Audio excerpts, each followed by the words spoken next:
अगर तुम 2025 में एक सॉफ्टवेयर इंजीनियर बनना चाहते हो तो तुम्हारे पास दो ऑप्शंस होते हैं। एक है हमारा ट्रेडिशनल पाथ एंड दूसरा हमारा मॉडर्न पाथ। अब ट्रेडिशनल पाथ में एग्जैक्टली क्या होता है कि तुम IIT JEE के लिए प्रिपरेशन करते हो 11th-12th में, तुम एक अच्छी परसेंटाइल लेके किसी गवर्नमेंट इंस्टीट्यूट या तो IITs में, NITs में, GFTIs में चले जाते हो, या फिर तुम बिट्स वगैरह क्लियर करके बिट्स में चले जाते हो, which are the Tier 1 colleges in India.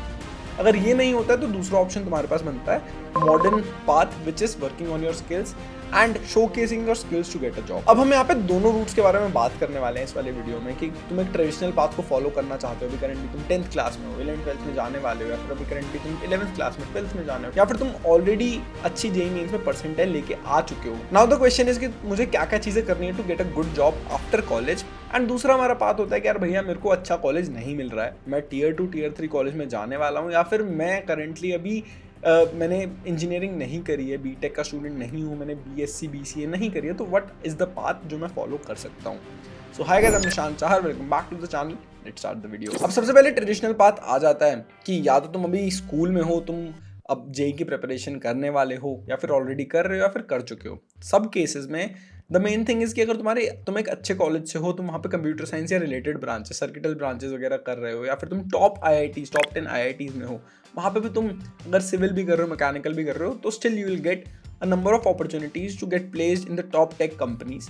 ठीक है, तो वहाँ पे कोई इशू आने नहीं वाला है। या फिर करंटली तुम्हारी 12th में परसेंटेज अच्छी आ चुकी है, तुम्हें समझ नहीं आ रहा मुझे बीटेक करनी चाहिए, BSc करनी चाहिए, BCA करनी चाहिए, ठीक है, कुछ भी रीजंस हो सकते हैं। तो मैंने इसके लिए रिसेंटली एक वीडियो बनाई थी जहाँ पे मैंने BCA versus BTech versus BSc के बारे में पूरा अच्छे से एक्सप्लेन किया था कि तुम्हें क्या आउटकम्स मिल सकते हैं, तुम्हारा फ्यूचर कैसा हो सकता है, इसके अलावा तुम्हारे पास क्या करियर अपॉर्चुनिटीज़ हैं, कितनी फीस लगती है, ROI कैसा हो सकता है, सारी चीज़ें डिटेल में डिस्कस करी थी, वो जाके तुम लोग चेकआउट कर सकते हो। अब मान लेते हो तुम एक अच्छे कॉलेज में पहुंच गए हो। अच्छे कॉलेज में पहुंचने के बाद तुम्हें क्या करना है? तुम्हें यार सबसे पहले DSA करना है।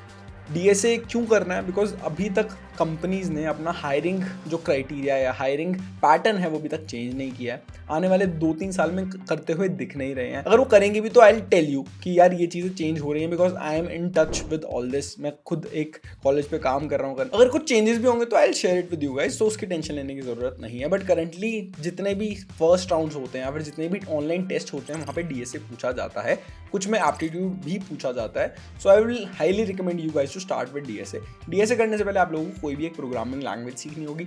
अब यहाँ पे आपको C++, जावा, पाइथन कोई भी आप सीख सकते हो। उसके ऊपर भी मैंने वीडियो बनाई हुई है, विच programming language you should learn in your first year. ठीक है, तो वो भी तुम चेकआउट कर सकते हो। बट इसका क्लियर कट आंसर है कि कोई भी लैंग्वेज उठा लो, it doesn't matter, the basic concepts are the same. अगर तुम्हारे फर्स्ट ईयर ऑफ कॉलेज में मे बी C++ सिखाई जा रही है तो उसी के साथ तुम फॉलो कर सकते हो, या फिर तुम्हें जावा सिखाई जा रही है तो उसके साथ जा सकते हो। तुमने ऑलरेडी पाइथन सीखी हो तो you can continue with Python. So there is no best programming language, it's always कि तुम कितना अच्छा प्रॉब्लम सॉल्व कर सकते हो। नेक्स्ट चीज जो तुम्हें करनी होगी, इसके बाद प्रोजेक्ट्स बिल्ड करने होंगे, हैकाथॉन्स में जाना होगा, एंड ये चीजें सारी सिमिलर होंगी अगर तुम एक नॉन ट्रेडिशनल पाथ भी फॉलो करते हो। द ओनली डिफरेंस इज कि यहाँ पे तुम्हारे पास अपॉर्चुनिटीज चल के सामने से आएंगी, तुम्हें उनके पीछे भागना नहीं होगा। ऑन द अदर हैंड अगर तुम मॉडर्न तरीके से जाते हो, बाई चांस तुम्हारा अच्छा कॉलेज नहीं होता या फिर तुम्हें इनिशियली नहीं पता था कि मेरे को कंप्यूटर साइंस की तरफ जाना है, देन तुम्हें एक्चुअली जाना पड़ेगा कंपनीज के पास अपने आप को हायर करवाने के लिए। That is the major difference. अब डिटेल में सारी चीजें डिस्कस करेंगे जब हम मॉडर्न वाले में 1 by 1 एक एक चीज को डिस्कस कर रहे होंगे। अब जो सेकंड पाथ है, मॉडर्न पाथ है, जिसमें तुम एक्चुअली एक सेल्फ टॉट डेवलपर बनने वाले हो। मोस्टली जो Tier 1 कॉलेज में स्टूडेंट्स होते हैं वो भी सेल्फ टॉट डेवलपर ही होते हैं। मेजर डिफरेंस यही होता है कि उनके पास अपॉर्चुनिटी सामने से आ जाती हैं, they have more shots to take. On the other hand, for someone who is a self-taught developer, या फिर if someone is not from a good college, तो उनके साथ यही होता है कि उनको एक्चुअली कंपनीज के पास जाना पड़ता है, ज़्यादा लोगों को अप्रोच करना पड़ता है, एंड देन उनको अपॉर्चुनिटीज मिल रही होती है। अब मार्केट में ये मिथ है कि भाई सेल्फ टॉट डेवलपर्स को नौकरी नहीं मिलती है, which is very very very false, बहुत गलत है ये। एंड बहुत सारे मैंने ऐसे लोगों को देखा है जिन्होंने ऑनलाइन सर्टिफिकेशंस करके, इंटर्नशिप्स वगैरह करके, काफ़ी जगह अपना एक्सपीरियंस गेन करके काफ़ी बढ़िया बढ़िया कंपनीज में स्विच किया है, काफ़ी बढ़िया कंपनीज में भी करंटली काम कर रहे हैं। आई नो पीपल जिन्होंने मैकेनिकल इंजीनियरिंग करके गूगल में काम किया है, आई नो पीपल जिन्होंने BSc करके गूगल में काम किया है, वो भी कोई ऐसे काफी अमेजिंग कॉलेजेस से नहीं, काफी टीयर 2 कॉलेजेस से भी। But the thing that they worked on is their skills. अगर तुम्हारे स्किल्स टॉप नॉच हैं तो तुम्हें कोई प्रॉब्लम नहीं होने वाली है। अब इस वाले पूरे पाथ के लिए तुम्हें 3 चीजें बेसिकली चाहिए। सबसे पहले आता है मार्केट रेलेवेंट स्किल्स, सेकंड है इन स्किल्स को एक्चुअली यूज करके real world projects banana and उनको शोकेस करना, एंड शोकेस करने के बाद हैकाथॉन्स में पार्टिसिपेट करना, ऑनलाइन कॉन्टेस्ट वगैरह में पार्टिसिपेट करना, एंड थर्ड फिर हमारा आता है इन सबके लिए एक ऑनलाइन रिसोर्स जिसको तुम फॉलो कर सकते हो, एक स्ट्रक्चर्ड पाथ जिसको तुम फॉलो कर सकते हो। कई बार यही प्रॉब्लम होती है लोगों के साथ कि यार वो 10 अलग अलग जगह पे हाथ मारने का ट्राई करते हैं एंड फिर वो कहीं से उनको कोई चीज समझ नहीं आती है। एंड इसलिए लर्निंग के लिए तुम्हें कुछ एक ऐसा रिसोर्स ढूंढना होगा जिससे तुम्हारी जो लर्निंग है वो काफी सॉलिड हो जाए, वो जहाँ जो भी चीजें तुम पढ़ रहे हो एक्चुअली मार्केट रिलेवेंट हो, वो स्किल्स तुम्हें एक्चुअली काम आए, एंड कुछ थोड़े बहुत प्रोजेक्ट्स तुम उस कोर्स के अंदर भी कर रहे हो या फिर उस लर्निंग रिसोर्स के साथ कर रहे हो, एंड बाकी तुम खुद से भी काफी मेहनत कर रहे हो। बाकी मेक श्योर जो ये सारी चीजें तुम सीख रहे हो मार्केट स्टैंडर्ड से रिलेवेंट हो। जैसे जनरेटिव एआई आज के टाइम पे काफी ज्यादा पॉपुलर है, इसके अलावा तुम्हारा डीप लर्निंग हो गया, मशीन लर्निंग हो गया, यहाँ पे जॉब अपॉर्चुनिटीज काफी बढ़ रही हैं। सो दैट्स वाई अगर ये सारी चीजें भी तुम सीखोगे तो काफी बढ़िया रहेगा। एंड एक डेटा तो ये भी कहता है कि यार 5 में से 3 लोग आज के टाइम पे अपने रियल वर्क में जनरेटिव एआई का यूज कर रहे हैं। एंड आज के टाइम पे ऐसे बहुत सारे ऑनलाइन कोर्सेज भी हैं जो तुम्हें आईआईटी लेवल एजुकेशन प्रोवाइड करते हैं, रियल वर्ल्ड प्रोजेक्ट्स बनवाते हैं, एंड इंडस्ट्री मेंटर्स के थ्रू तुम्हें एक्चुअल गाइडेंस भी मिल रही होती है कि एक्चुअली इंडस्ट्री में भी चल क्या रहा है। एंड यार आज के टाइम पे तुम्हें अपने आप को अपस्किल करते रहना पड़ेगा, because even if you see top tech companies जैसे माइक्रोसॉफ्ट, वॉलमार्ट, फेसबुक, गूगल, ये कंपनीज भी ले ऑफ करती हैं।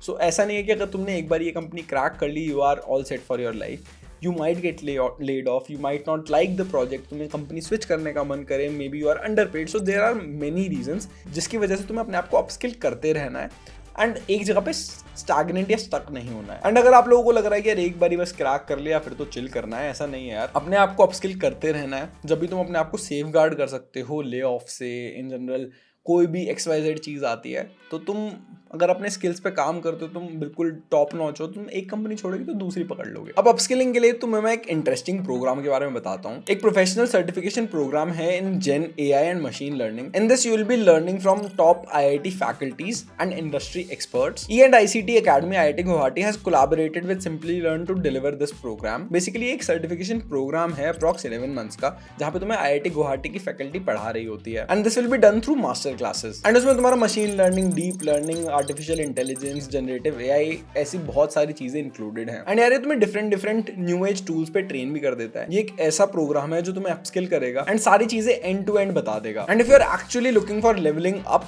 This can be the right course for you, because तुम यहाँ पे सारे technical concepts and real world tools पे काम कर रहे होते हो एंड सीख रहे होते हो कैसे वर्क करते हैं, चाहे वो चैट GPT हो, चाहे वो हगिंग फेस हो, या फिर LangChain एंड ऐसे और बहुत सारे टूल्स। सो इस पूरे प्रोग्राम की शुरुआत होती है तुम्हारी प्रोग्रामिंग से, फिर Python फॉर डेटा साइंस सिखाया जाता है, देन मशीन लर्निंग, एंड उसके बाद फिर तुम्हारा deep learning with TensorFlow, and उसके बाद तुम्हारा आता है एडवांस लेवल। इसमें तुम्हें generative AI, prompt engineering with chat GPT, ऐसे और सारी चीजें सिखाई जाती हैं, बाकी तुम्हें स्क्रीन पे दिख रही होंगी। एंड यार सिंपलीलर्न प्लेटफॉर्म को ना फोर्ब्स ने भी रिकमेंड किया हुआ है, साथ साथ स्विचअप कोर्स रिपोर्ट और करियर कारमा जैसे प्लेटफॉर्म्स पे भी काफी अच्छी रेटिंग है। एंड इसी टाइप के और भी काफी सारे कोर्सेज तुम्हें वहां पे मिल जाएंगे। एंड उनके टेस्टिमोनियल सेक्शन में मैंने उनके एक बिजनेस एनालिस्ट का टेस्टिमोनियल पढ़ा था जिसका नाम है अमन कुकरेती। उन्होंने सिंपलीलर्न का generative AI and machine learning वाला प्रोग्राम किया था, एंड उसमें उन्होंने एक बढ़िया चीज मेंशन करी है जिसमें लिखा हुआ है कि यहाँ पे ना स्ट्रक्चर्ड तरीके से पढ़ाया जाता है, उसके साथ साथ इंडस्ट्री लेवल मेंटोरशिप प्रोवाइड की जाती है by industry experts, which is very important जब भी लर्निंग प्लेटफॉर्म्स की बात हो रही हो। अब यहाँ पे तुम्हें सर्टिफिकेशन के साथ साथ क्वालिटी लर्निंग भी मिल रही होगी। एंड यार इस एआई एरा में सॉफ्टवेयर इंजीनियर्स को अपस्किल करते रहना चाहिए। So if you are a software engineer definitely you should also go for this. अब एक चीज ध्यान रखना यार, उन लोगों के लिए ही है प्रोग्राम जो जिनका या तो ग्रेजुएशन कंप्लीट हो चुका है या फिर करंटली वो एक वर्किंग प्रोफेशनल है। जो करंटली स्टूडेंट्स है उनके लिए इतना रेलेवेंट नहीं है। इसके लिए तुम्हें मैथ्स आने चाहिए, इसके साथ साथ अगर तुम्हारा 2 इयर्स का मिनिमम वर्क एक्सपीरियंस है तो ये और भी बढ़िया बात है। बाकी यार इंटरेस्टिंग लगा हो तो लिंक डिस्क्रिप्शन में मिल जाएगा एंड पिन कमेंट में मिल जाएगा, जाकर डेफिनेटली तुम इनकी वेबसाइट चेकआउट कर सकते हो। अब नेक्स्ट आता है यार इन दोनों रूट्स में तुम्हें एक्चुअली क्या क्या चीजें करनी होगी इन डेप्थ। पहले हमने बात कर ली थी DSA की, अब DSA और तुमने एक लैंग्वेज कर लिया, उसके बाद नेक्स्ट क्या करना होगा उसकी बात करते हैं। अब DSA के ऊपर यार मैंने ऑलरेडी एक वीडियो बनाई हुई है जिसमें मैंने पूरा तुम्हें 90 डेज का रोड मैप दिया हुआ है, वो भी यहाँ पे आ रही होगी, उसको तुम चेकआउट कर सकते हो। उसके बाद नेक्स्ट आता है हमारा ऑब्जेक्ट ओरिएंटेड प्रोग्रामिंग। अब object oriented programming and low level design LLD काफी ज्यादा पूछा जा रहा है आज के टाइम पे इंटरव्यूज में।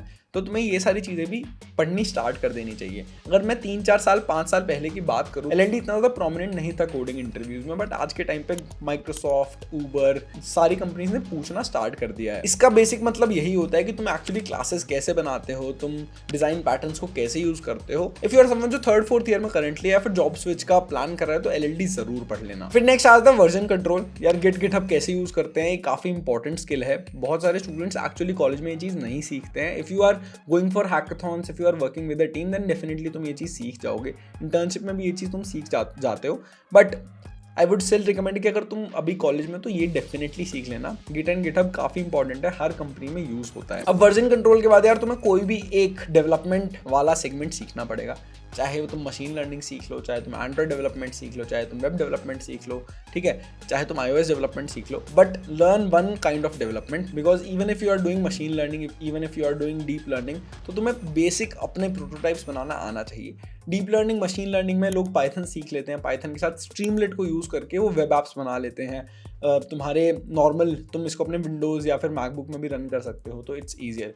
तो ये सारी चीज़ें भी सीखो। There are plenty of resources online जिनको तुम यूज़ कर सकते हो। अगर तुम्हें एक रिसोर्सेज के ऊपर स्पेसिफिक अलग से वीडियो चाहिए तो कमेंट सेक्शन में ज़रूर बता देना, I will make that for you guys. अब प्रोजेक्ट्स भी तुम लोगों ने बना लिए हैं काफ़ी सारे। लास्ट जो चीज़ रह जाती है जिस पे तुम्हें काम करना है वो तुम्हारे सॉफ्ट स्किल्स। अब तुम इंटरव्यूज़ में कैसे अपने आंसर को प्रेजेंट करते हो, कैसे तुम चीज़ों को लिखते हो, कैसे तुम बात करते हो, that matters a lot. If there are 2 candidates A and B में A का जो क्वांटिटेटिव क्वालिटेटिव एनालिसिस है या फिर प्रॉब्लम सॉल्विंग में बहुत तोड़ है, दूसरे वाले की अबव एवरेज है, नॉट बैड, अबव एवरेज है, बट जो B कैंडिडेट है वो ज़्यादा अच्छे से अपने आप को आर्टिकुलेट कर पाता है, उसके कम्युनिकेशन स्किल्स बेटर हैं, तो उसकी इंटर्नशिप या प्लेसमेंट लगने के चांसेस ज़्यादा होते हैं। If you are in second year you will see this, you will find people जो सोसाइटीज़ में काम करते थे, जो अलग अलग इवेंट्स में पार्टिसिपेट करते थे, उनकी काफ़ी जल्दी इंटर्नशिप प्लेसमेंट्स लग जाती हैं। एंड बहुत सारे ऐसे तुम्हारे दोस्त होंगे जो बहुत तोड़ कोडर्स हैं, जिनको बहुत सारी चीज़ें आती हैं, but still they struggle in interviews and they are not able to crack them. अब तुमने स्किल्स तो सीख लिए हैं, अब नेक्स्ट चीज़ जो करनी होगी वो है भाई तुम्हारा पोर्टफोलियो बनाना। पोर्टफोलियो बनाने से मेरा मतलब ये नहीं है कि तुम्हें फैंसी से अपनी वेबसाइट बनानी है। मेरा सिंपल मतलब है you should have good projects in your resume. Projects should speak about you. तुम्हें हैकाथॉन्स में जाना चाहिए, हैकाथॉन्स में पार्टिसिपेट करके जीतने का ट्राई करना चाहिए। That gives you an extra edge. Smart India hackathon हो गया और भी नेशनल लेवल हैकाथॉन्स होते हैं। काफ़ी कंपनीज अपने हैकाथॉन्स कराते हैं जिससे तुम्हें डायरेक्टली PPI PPO मिल जाता है। PPI is pre placement internship, PPO is pre placement offer. तो ये सारी चीज़ें तुम्हें मिल जाती हैं, इनके लिए तुम अप्लाई कर सकते हो। एंड प्रोजेक्ट्स के ऊपर मैंने डेडिकेटेड 3-4 वीडियोस बनाई हुई हैं, स्क्रीन पे आ रही होंगी, डिस्क्रिप्शन में डाल दूंगा, वहाँ से तुम सीख सकते हो किस टाइप के प्रोजेक्ट्स आज के टाइम पे चलते हैं। You should make basic projects to learn basic concepts. तुम्हें क्लोन बनाने चाहिए, तुम्हें टू डू लिस्ट बनानी चाहिए, बट ये अपने रेज्यूमे में नहीं ऐड करना चाहिए। उसके ऊपर मैंने डेडिकेटेड बताया हुआ है क्या तुम्हें अपने रेज्यूमे पे ऐड करना चाहिए, वो तुम्हें एक वीडियो मिल जाएगी। एंड साथ साथ पोर्टफोलियो बनाने के लिए ये नहीं कि तुम्हें बस हैकाथॉन्स में ही जा सकते हो या फिर प्रोजेक्ट्स बना सकते हो, तुम ओपन सोर्स में भी कंट्रीब्यूट कर सकते हो, GSOC में भी पार्टिसिपेट कर सकते हो। So you have n number of options, just pick one and keep on working on it. Focus करो, उस पर काम करो, हो जाएगा कुछ ना कुछ मस्त। नेक्स्ट चीज़ आती है फिर इंटर्नशिप्स। अगर तुमने प्रोजेक्ट बना लिए हैं then start applying for internships. Internship तुम्हारी 2 मंथ से 6 मंथ्स हो सकती हैं। Try to work in a startup because उनका थोड़ा फास्ट पेस्ड इन्वायरमेंट होता है, ज़्यादा चीज़ें सीखने को मिलती हैं, ज़्यादा चीज़ें सीखते हो। तो मैं जब फुल टाइम के लिए अप्लाई करने जाते हो तो you have an extra edge. So internships में डेफिनेटली तुम्हें अप्लाई करना है, अपना रेज्यूमे को अच्छा बनाना है। बहुत सारे प्लेटफॉर्म्स हैं इंटर्नशिप के, मैंने काफ़ी वीडियोस भी बनाई हुई हैं इन पे, एक और चाहिए हो तो कमेंट्स में बता देना। बाकी यार लिंक्डइन पे, नौकरी पे, इन सब पे जाके डेफिनेटली अप्लाई करो इंटर्नशिप्स के लिए। तुम्हें कोई दिख रहा है तो ट्विटर पे आजकल बहुत सारे लोग एक्टिव होते हैं, US कंपनीज या फिर आउटसाइड इंडिया कंपनीज काफ़ी ज़्यादा वहाँ से हायर कर रही होती हैं। सो बी एक्टिव ऑन ट्विटर, अपना जो भी चीज़ें सीख रहे हो उनको वहाँ पे पोस्ट करो, build in public, that will definitely help you out when you are looking out for internships और प्लेसमेंट्स। अब लास्ट बट नॉट लीस्ट आ जाता है भाई नेटवर्किंग। नेटवर्किंग से मेरा मतलब ये नहीं है तुम इवेंट्स में जाकर अपना टाइम वेस्ट करो। नेटवर्किंग से मेरा मतलब ये है जैसे तुम अपनी सोशल प्रोफाइल्स को बिल्ड करो, चाहे वो लिंक्डइन हो, चाहे वो ट्विटर हो, चाहे वो इंस्टाग्राम हो। इंस्टाग्राम से तुम्हें जॉब पर्सपेक्टिव से इतना कुछ फायदा नहीं होने वाला, बट ट्विटर, लिंक्डइन से काफ़ी ज़्यादा हो सकता है। एंड साथ साथ अपना गिटहब अकाउंट। तो गिटहब अकाउंट पे अगर तुम ओपन सोर्स में कंट्रीब्यूट कर रहे हो, तुम प्रोजेक्ट्स बना रहे हो, उनको डिप्लॉय कर रहे हो, तो you will have a very good GitHub profile. उसको अच्छे से मेंटेन करो। साथ साथ सिमिलर चीज़ें तुम लिंक्डइन और एक्स पे भी पोस्ट कर सकते हो। एंड बस नेटवर्क करो, लोगों से मिलो, ट्राई करो वो क्या कर रहे हैं जानने का. If you are lacking somewhere तो try to complete that, learn that thing. And बस अगर तुम्हें कोई भी डाउट्स हो कमेंट सेक्शन में डाल देना. I am Nishant Chahar. Thank you so much for watching this video. मिलते हैं नेक्स्ट वाली वीडियो में, तब तक के लिए.